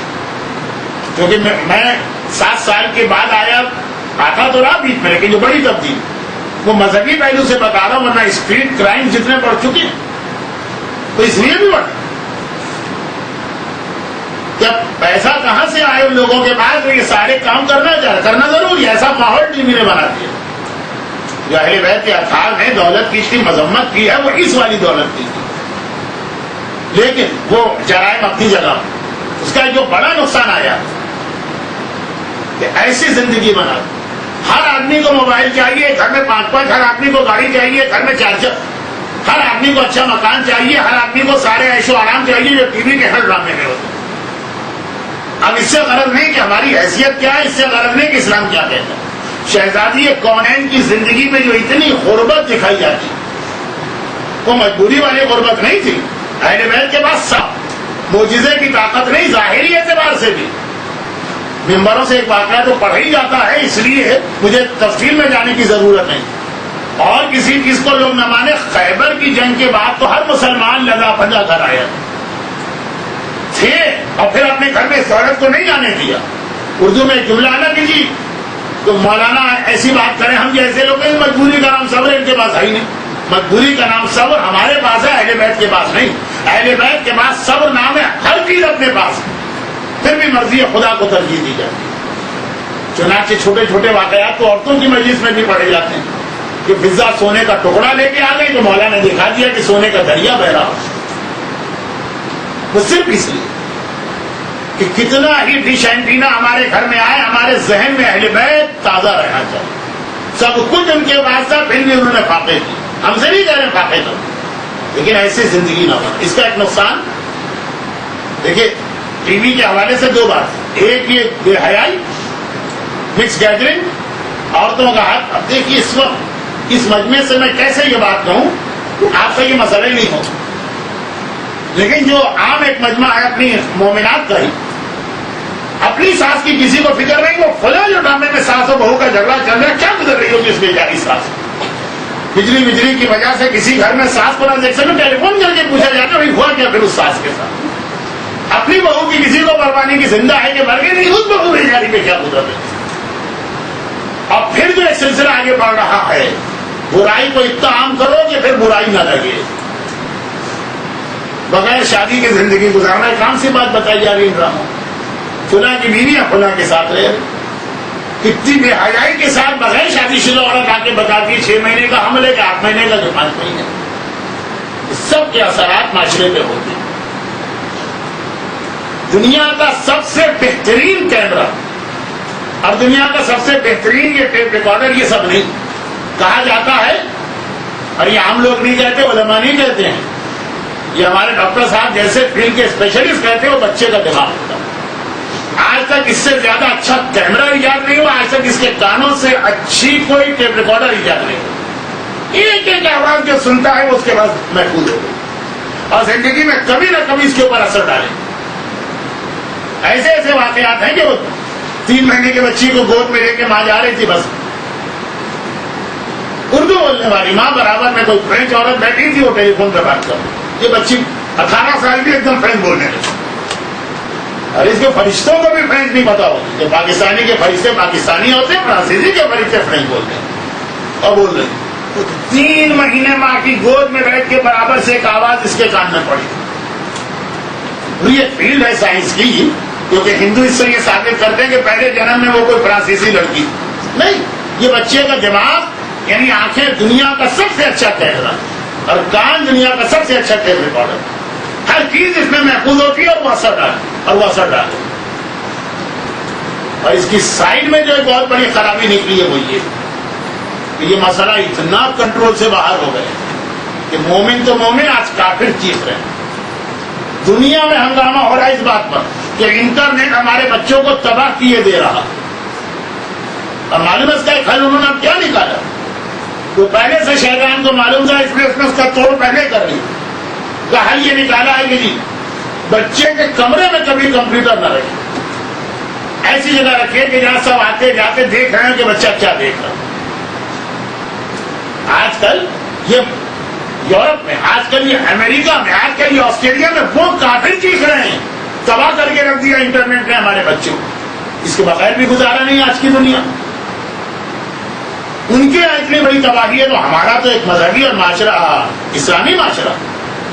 لوگ ابھی نہیں سوچے, جب پانی سر سے اوپر ہوگا تب سوچیں گے. لیکن حسین نام ہی اس بات کا, جب کوئی نہ سوچ رہا ہو تو حسین اس وقت جہاد کرتا ہے. یہی حسینیوں کی خاصیت. اس کا حل کیا نکالا؟ حل یہ نکالا ہے کہ ایسی جگہ انٹرنیٹ رکھو اور بچے کو بٹھاؤ کہ باپ ماں آتے جاتے اس کو دیکھتے رہو. شیطان جانتا تھا پہلے ہی سے اس کا توڑ کر چکا. ٹیلی ویژن کی وجہ سے زندگی کو اتنا مہنگا کر دیا کہ اب ایک آدمی کی تنخواہ میں گزارا نہیں ہوتا, جو کراچی میں بھی لوگ کہتے نظر. یہ دین یہ بھی ہے, خالی نماز اور روزہ نہیں ہے, یہ بھی ہے, بلکہ یہ وہ دین ہے جس کے اندر آدمی لاپرواہ ہوگا, نماز اور روزہ خود بخود اس سے چھوٹ جائے. اتنا مہنگا کر دیا کہ ایک تنخواہ سے گزارا نہیں ہوتا. باپ کو بھی کمانا پڑتا ہے, ماں کو بھی کمانا پڑتا ہے. آپ نے بچے کو کمپیوٹر پہ بٹھا دیا, ڈش اینٹینا پہ بٹھا دیا, اس کے کمرے میں نہیں رکھا, لاؤنج میں رکھا کہ ہر گھر والا گزر دیکھے. گھر میں کوئی ہو تو دیکھے گا نا. باپ اور ماں دونوں صبح نکلتے شام کو واپس آتے. اور وہ صرف اس لیے کہ ایک تنخواہ میں گزارا نہیں, عورت کو گھر سے نکال کے کام کرا. عورت کے کام کرنے میں کوئی حرج نہیں, لیکن یہ جو بہت زیادہ زور اسلام نے دیا کہ شوہردار عورت گھر میں بیٹھے. لیکن ہر عورت کے لیے نہیں, یہ صرف شوہردار عورت کے لیے کہا گیا. بعض اوقات دشمن لفظوں سے کھیل کے ہماری عورتوں کو گمراہ کرتا. میراث میں لڑکی کا حصہ لڑکے سے آدھا, ہر عورت کا نہیں. یہ ہوگا صرف لڑکے اور لڑکی کے کیس, ماں باپ کے کیس میں جا کے دیکھیے, بھائی بہن کے کیس میں جا کے کہیں وہ برابر حصہ. شوہر دار عورت اس کے لیے یہ کہ گھر سے باہر نہیں نکل سکتی بغیر شوہر کی اجازت. وجہ یہ کہ شوہردار کا مطلب ہے کہ میرا اولاد بھی ہو, گھر کے اندر رہ کے کام کرے لیکن اس کی آنکھوں کے سامنے. لیکن حالت یہ ہے کہ گھر میں بھی ہو. اب 12 مئی کو 4 دن کراچی میں چھٹی ملی تھی, ایک ساتھ سے میں نے پوچھا کہ سڑک کھو جانے کی کوئی ضرورت نہیں. پورا کراچی بند تھا, دودھ اور دہی اور پان کی دکانیں بھی بند تھی, اور ٹی وی دیکھ رہے تھے بیٹھے. اب جب حالت یہ ہو گئی تو سب سے بڑی ذمہ داری آپ پر آئی. آپ پہ کیوں آتی؟ کیونکہ آپ آقا حسین کی ماننے والی ہیں, اور آپ چوتھے امام کا کلمہ پڑھنے والی ہیں, اور آپ اپنے آپ کو شہزادی سے منسوب کریں. کہ جب ایسا ماحول و معاشرہ ہے تو آپ کو دو کام کرنا. نمبر ایک یہ کہ کسی بھی مخالفت کی پرواہ نہ کریں. اس حوالے سے آپ ایک اسٹینڈ لیجئے کہ دین کا زیادہ سے زیادہ دین کو سیکھنا. اور نمبر دو یہ سیکھنے کے بعد اسے ضائع نہ ہونے. میرے دوستوں نے جاننے والے سے 83 میرے ساتھ حج پہ گئے, پتہ نہیں حج پہ کیسے چلے گئے. ایک نماز پڑھ کے نہ دی پورے سفر حج کے سفر میں, ایک قرآن کا ایک سورہ تک پڑھ کے نہ دیا. دعائیں تو وہ جانتے ہی نہیں. میں جب لے جاتا ہوں اپنے قافلے کو تو اجتماعی عمل کراتا ہوں, کبھی بیٹھ کے نہ دیے, باہر بیٹھتے رہتے. اور حج میں خانہ کعبہ کا ہم لوگ طواف کرتے. طواف تک انہوں نے نہ کیا, احرام ایسے اتار لیا, بلکہ پوچھتے تھے کہ میری گو راؤنڈ کر کے آ گئے. جب لوگ طواف کر کے آ گئے, حج میں سے کبھی پوچھے طواف تک کیا مزہ ہوگا. حالات کے تحت وہ چلے گا یہاں سے کینیڈا, کریلا اور نیند چڑھا. پہلے ہی یہاں پہ کون سے ٹھیک تھے کہ جو وہاں پہنچے. اس سال میں گیا ان کے گھر ایک رات کے لیے میں مہمان ہوں. نماز شب تک کے ایسے پابند نظر آ گئے. گھر کا دیکھتے, گھر کا ماحول ہی دیکھ کے یقین نہیں آیا کہ کیا کسی عالم کے گھر میں بھی ایسا اسلامی ماحول ہوگا جو ان کے گھر کا. ہمیں تو لا کے کمرے میں سنا دیا, لیکن نماز شب کے وقت پتا چلا کہ ہم 11 رکعت کی نماز جلدی جلدی پڑھ کے تنخواہ کی, وہ پوری نماز شب 300 دفعہ لا 75 مرتبہ وہ جنت والی دعا, اور اتنے خلوص کے ساتھ. اور فجر کی نماز کو ان کی دیکھی یقین ہی نہیں آ رہا. بھائی جو روایات میں معصومین کی نماز کا طریقہ بتایا گیا کہ ایسا لگ رہا ہے جیسے کوئی آدمی نہیں کھڑا ہے, ایک درخت کڑا, ذرا سی حرکت ہے جسم کے اندر میں. واقعی یہ اندازہ تھا کہ کسی کو دکھانے کے لیے نہیں, اتنی بڑی تبدیلی. اور جواب وہی تھا جو اکثر ایسے سوالات کا جواب ہوتا. شادی ان کی 92 میں کسی بہت ہی اچھی بچی سے ہوئی, جس نے 6 سال تو بڑی زحمتیں اٹھائی. ایسے نامعقول قسم کے شوہر خالی اپنی حد تک نہیں رہتے, بیوی کو بھی روکتے ہیں دین سے. میں گھر میں جا کے ان کے ٹھہرے اس لیے کہ اس بچی کے بقول اس نے کبھی کسی درس میں مجھ سے تعلیم حاصل کی تھی کسی زمانے میں, اور میں نے اتنے 30 سال پڑھایا ہے مختلف جگہوں پہ, مجھے تو نہیں معلوم.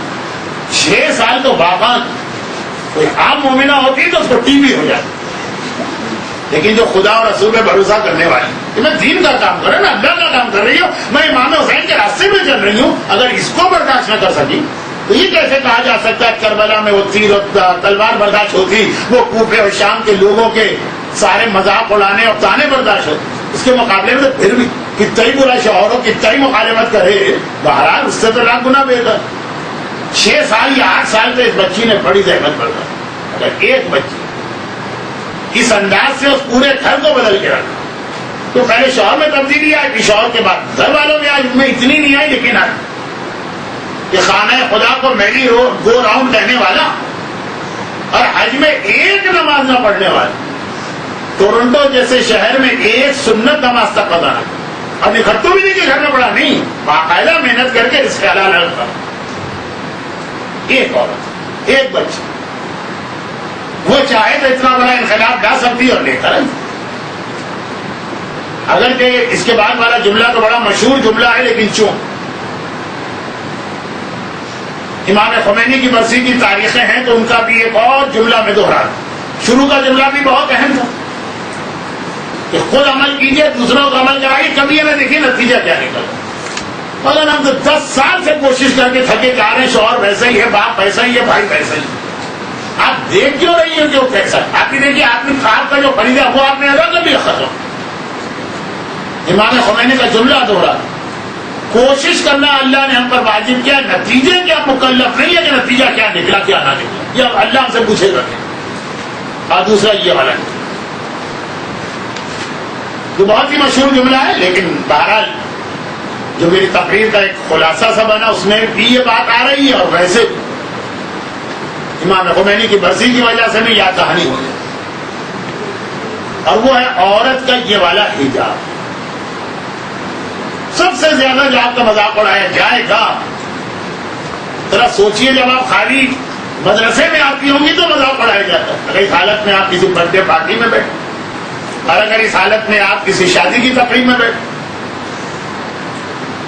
مجھے گناہگاروں کو ایک گلٹی کانشیس ہوتا ہے نا، اس کی وجہ سے مذاق اڑاتا ہے. ان کا مذاق اڑانا بھی ایک اعتبار سے بہت اچھی چیز ہے. یہ بتا رہا ہے کہ دل میں ان کو پتا ہے کہ وہ غلط کر رہے ہیں، یہ حص نہیں ہوئے. ایسے لوگوں کو بدلنا پھر بھی ممکن ہے. ہمیں تو مزہ آتا ہے جب اس طرح سے کوئی مذاق اڑاتا ہے یا توہین کرتا ہے یا باتیں بناتا ہے. اب آپ تو خیر ابھی سب کی سب انڈر 18 ہی ہیں، لیکن آپ کی جو بزرگ خواتین ہوں گی تو ان سے پوچھے گا کہ میرے بارے میں کیا کچھ نہیں کہا ہے اور کیا کچھ اسٹل نہیں کہا جا رہا ہے. لیکن میں نے تو ہمیشہ دل میں سوچا کہ اتنا مخالف ہے، ایک وقت آئے گا کسی کو اپنا حامی یعنی اسلام کا حامی بنانا ہوا. تو وہ امام خمینی کا ایک جملہ. اچھا اس وقت اگر آپ ذرا سا مغربی دنیا کا سروے کریں اور اب اسلامی دنیا میں، تو لگتا ہے کہ اس دنیا کے سارے مسئلے حل ہوتے ہیں. نہ کوئی غذا کی کمی کا مسئلہ ہے، نہ کوئی سیاسی نظام کا مسئلہ ہے، نہ ہی کوئی گلوبل وارمنگ کا مسئلہ ہے، نہ ہی کوئی انسانوں پہ ظلم و تشدد. کوئی مسئلہ ہے ہی نہیں دنیا، سارے مسئلے حل ہو گئے. اگر کوئی مسئلہ ہے تو صرف ایک مسئلہ ہے کہ یہ مسلمان عورت اسکارف کیوں پہنے. امریکہ کو دیکھیں، انگلینڈ کو دیکھیں. خیر امریکہ پھر بھی اس معاملے میں ذرا سا ہوشیار. اس وقت دوسروں کے کندھے پہ بندوق رکھے پہلے ان کو استعمال کیا جائے. روزانہ قانون بنتا جا رہا ہے. فرانس سے سلسلہ شروع ہوا، جرمنی ہے، ہالینڈ ہے، ڈنمارک ہے، انگلینڈ ہے. پورا ملک ہر وقت اس وقت اسی ایک بحث میں ہوتا ہے عورت کو اسکارف پہننا ہے کہ نہیں پہننا. چاہے ملک کا قانون کا ہے، ہر ایک آزاد ہے، چاہے لباس اتارنے میں کوئی پابندی نہ ہو. اخبارات سے آپ بھی سنتی رہتی ہیں، اور آج کل تو ٹیلی ویژن جہاں بہت نقصان پہنچا ہے وہاں ذرا اپڈیٹ بھی کر دی. اور واقعی سردار سے یہ ایشو بنتے لگتا ہے اس ملک میں اور کوئی مسئلہ رہا ہی نہیں سوائے اسکارف کو مسئلہ. وہ 10-10 لاکھ ترکوں کی ریلی نکل رہی ہے صرف اس وجہ سے کہ جو آدمی پریزیڈنٹ بن رہا ہے اس کی بیوی جو قاضی بوڑھی ہے وہ اسکارف پہنے. پریزیڈنٹ کے الیکشن میں کھڑے ہونے والی کی بیوی کوئی آبا نہیں، کوئی چادر نہیں، صرف ایک اسکارف. ایک ہنگامہ ہے کہ یہ آدمی کو پریزیڈنٹ نہیں بننا چاہیے. وہ بار بار کہہ رہا ہے کہ میں کوئی اسلامی نظام نہیں لاؤں گا، میں نے کوئی اسلام نہیں، سیکولر جو ہے وہی چلے گا، لیکن اس کی بیوی حجاب پہنتی. اور اسی ترکی میں آپ کو معلوم ہے ترکی کی فوج اپنے آپ کو بڑا طاقتور سمجھتی اور بڑا ان کے اندر غرور بھی ہے ترکوں. لیکن جب ایک ممبر آف پارلیمنٹ جو الیکشن سے جیت کر آئی ہے، جو دنیا کے ہر مغربی ملک کے قانون کے اعتبار سے اس کا حق ہے، وہ الیکٹڈ ہے. ڈیموکریسی کا حیضہ ہے نا آج کل مغرب، تو وہ ہے اسی صرف اس لیے کہ وہ اسکارف پہنے. 50 سال سے زیادہ ہے. پارلیمنٹ کی ممبرشپ اس کی منسوخ کر دی. تمہیں حق کیا ہے؟ وہ الیکشن جیت کے آئی. ساری ڈیموکریسی ختم کی اس نے اسکارف کر. پوری ملٹری کی جو جرنیل تھے جنتا کے ان کے ہاتھوں بھول گئے. اس زمانے میں آپ ترکی کو دیکھتی بس ہر طرف یہ شور تھا یہ اسکارف، ایک عورت کا اسکارف. اور جب دوسری جانب سینکڑوں نہیں، ہزاروں نہیں، لاکھوں مسلمانوں کا خون بہایا گیا اور بہایا جا رہا. عراق میں روزانہ کتنی شہادتیں ہو رہی اور اوور آل شیعہ سنی سے ہٹ کے آپ دیکھیں. عراق ہے، لبنان ہے، بوزنیا ہے، چیچنیا ہے، کشمیر ہے، فلسطین ہے. کتنی شہادت، کوئی مسئلہ نہیں دنیا میں. ایسا بھی نہیں کہ گھروں مکھی مر گئے، ایک اسکار. اور یہی وہ جملہ تھا جو حضرت امام خمینی نے انقلاب کی کامیابی کے فوراً بعد کہا. جب انقلاب کامیاب ہوا تو دنیا بھر کے مسلمانوں میں موٹیویشن آیا، جوش جذبہ پیدا ہوا کہ ایسا انقلاب ہم کو بھی لانا. اور سب آ کے وزٹ کرنے لگے ایران. ہر آدمی امام خمینی سے ملاقات کرتا ہے، بس گویا سب سے واری جا رہا ہے کہ آپ کے جان قربان، جو آپ نے یہاں کام کیا ہم اپنے ملک میں کریں. امام خمینی تھے، ان کی بصیرت، ان کا ویژن. ہر آدمی اپنے آپ کو چھوٹا خمینی سمجھ رہا تھا، گئے اور انقلاب آ گیا. چنانچہ حضرت امام خمینی وہ جو افسر تشرفات ہوتا ہے جسے انگریزی میں کہتے ہیں پروٹوکول آفیسر، ہر ڈیلیگیشن جو آتا ہے اس کے ساتھ ایک پروٹوکول آفیسر ہوتا ہے. اس سے کہا یہ لوگ بہت یہ الفاظ لے رہے ہیں، بہت آسان سمجھ رہے ہیں انقلاب لانا. اب ان کو پورے علاقے میں جہاں جہاں جا رہے لے جاؤ، مگر ہر شہر کا قبرستان ضرور دکھانا۔ اب بہشت زہرا کا قبرستان تو ہماری زیارتوں میں شامل ہے، لیکن ایران کے ہر شہر کے ساتھ ایک بہشت زہرا، یعنی شہر کی آبادی کم ہو گئی تھی اس وقت میں اور قبرستان کی قبریں بڑھ گئی، کہیں ضرور دکھانا اور ان کو بتانا کہ یہ انقلاب اس طرح سے نہیں آ گیا جیسے وہ سمجھ رہے ہیں۔ یعنی انہوں نے نہیں کہا تو میرا جملہ اس میں ہی کہ خمینی کے باوجود ہی انقلاب اتنی آسانی سے نہیں آ گئی، اتنی پہلے ہمیں قربانیاں دینا پڑی ہیں، اتنے جوانوں کے لاشیں ہم نے اٹھائے تب انقلاب آیا۔ جو سمجھ رہے ہیں جائیں گے اپنے یہاں 2-4 نعرے لگائیں گے، ایک 2 ریلی نکالیں گے، ایک آدھ جلسہ جلوس کریں گے، انقلاب آ جائے۔ میں نے کہا الفاظ میرے مفہوم یہ تھا، خود بھی مریں گے، قوم کو بھی مروائیں گے، نتیجہ کچھ نہیں، پہلے دکھاؤ ان کو جا۔ مگر وہ دکھاؤ کا مطلب کیا تھا کہ شہر کی آبادی کم رہ گئی، 10,000 کا کوئی شہر تھا تو 4,000 لوگ رہ گئے، 6,000 قبریں بن گئے، تب انقلاب آئے۔ پھر بھی امام خمینی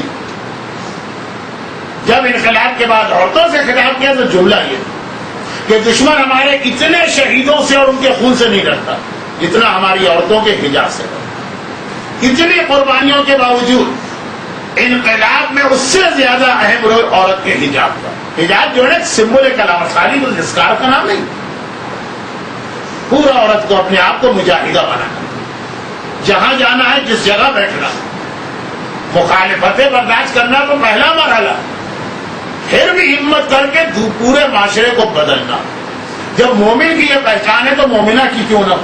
کہ مولا نے کہا کہ مومن کی پہچان چراغ جیسی، چراغ جہاں پہ جلایا جائے گا کتنا ہی دھیما کیوں نہ، تھوڑا بہت تو اندھیرا دور کرے گا،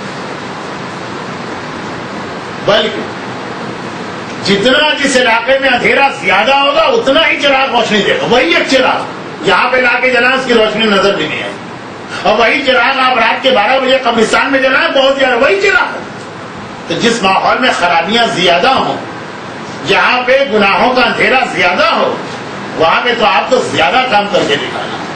تو جو یہاں سے سیکھ اپنی زندگیوں میں بھی نافذ کرے اور اپنے گھر والوں کو۔ میں نے کہا نا ایسے ایسے لوگوں کو ہم نے بدلتے دیکھا کہ اب اس کے بعد کسی کے بارے میں نہیں کہا جا سکتا کہ وہ بدل نہیں سکتا۔ اور یہی وہ منزل اور مرحلہ جس کے لیے رسول نے فرمایا، یہ آپ ہی کے لیے کہا ہے، گھر سے نکلتی ہیں تو آسمان کے فرشتوں سے لے کے دریاؤں کی مچھلیاں تک آپ کے حق میں دعا کریں۔ اس دوران جو موت آتی ہے وہ شہادت کی موت قرار پاتی، ایک ایک لمحہ یہاں پہ بیٹھنا آپ کا عبادت میں کم کیا جاتا ہے۔ ابو ذر غفاری نے اتنا ہی پوچھ دیا تھا نا کہ یا رسول اللہ، ہم بیٹھے ہوئے کچھ مسئلے سیکھ رہے تھے، قریب سے جنازہ گئے، اب مومن کے جنازے کے ساتھ قبرستان تک کیا ہے کہ یہی بیٹھ کے مسئلے سیکھ، تو اگر 4 آدمی موجود ہیں جو جنازہ اٹھا سکتے ہیں تو یہیں بیٹھو، اس لیے کہ 1 گھنٹہ کسی مسائل کی محفل میں بیٹھنا 1000 رکعت نماز، 1000 روزوں، راہ خدا میں کوہ احد کے برابر زکوٰۃ اور خمس دینے، 1000 جہاد میں حصہ لینے سے زیادہ کا ثواب۔ لیکن بہرحال اللہ بادشاہ تو ہے نہیں، ذرا ذرا سی بات میں مجھے غصہ آیا، گردن اڑا دی، خوش ہوا تو اس کو حیثیت سے دے دی۔ یہ اتنا اسی لیے اس میں آپ کو پہلے مرحلے میں بھی تکلیف ہوگی جب خود سیکھ رہے، اور دوسرے مرحلے میں بھی تکلیف ہوگی جب دوسروں کو سکھا رہے۔ تو کربلا آپ کے سامنے رہے کہ یہ تیر اور تلوار سے کم کی تکلیف، یہ کوفہ اور شام کے بازار کے تانوں سے کم کی تکلیف، یہ جہاں پہ نہ چھت ہے نہ ہی کوئی سردی اور گرمی کا انتظام ہے، اس قید خانے کی 1 سال کی زحمت سے کم کی تکلیف، اور ثواب آپ کو وہی مل رہا ہے جو کربلا والوں کا ثواب ہے۔ پروردگارا مجھے واسطہ شہزادی کونین کی شہادت کی راتوں کا اور انہی کے مظلوم پوتے سید الساجدین کی ولادت کی تاریخوں کا۔ جو جو بچیاں اس درس میں موجود ہیں اور جو نہیں بھی ہیں اور اس مدرسے میں آتی ہیں، خدا بندہ ان کو اتنی ہمت، اتنا حوصلہ، اتنی توفیق دے کہ کربلا والوں کی طرح وہ ہر قسم کی مخالفت کے باوجود تیرے دین کے راستے پہ آگے بڑھتی رہیں، اسے دوسروں تک پہنچائیں۔ خدا بندہ اس زحمت میں جو یہاں پہ آئی ان کو دنیا اور آخرت کی ہر پریشانی سے محفوظ فرما، ان پر، ان کے گھروں پر، ان کے گھر والوں پہ اپنی رحمتیں، برکتیں اور نعمتیں نازل فرما۔ اور خدا بندہ یہ جو اس مدرسے کا نظام چلانے والے جوان بچے موجود جو نہیں موجود اوپر ہے، خدا بندہ یہ سب اتنی بڑی عبادت کر رہے ہیں ان کی توفیقات میں اضافہ فرما. خدا بندہ ہم سب کو لشکر امام زمانے کا سپاہی بنا. غیبت امام میں ہمیں اپنی یہ ذمہ داری ادا کرنے کی توفیق عطا فرما. ہمارے تمام مرحوم علماء، مراجع، عام مرحومین، شہداء ملت جعفریہ اور خصوصاً امام خمینی رضوان اللہ علیہ کو اللہ علین میں درجہ اہل بیت اطہار سے ملحق فرما. خدا بندہ ظہور امام میں تعجیل فرما. ربنا تقبل منا اللجن اللجن اللجن اللجن یا مولا اللجن اللجن اللجن اللجن اللجن اللجن اللجن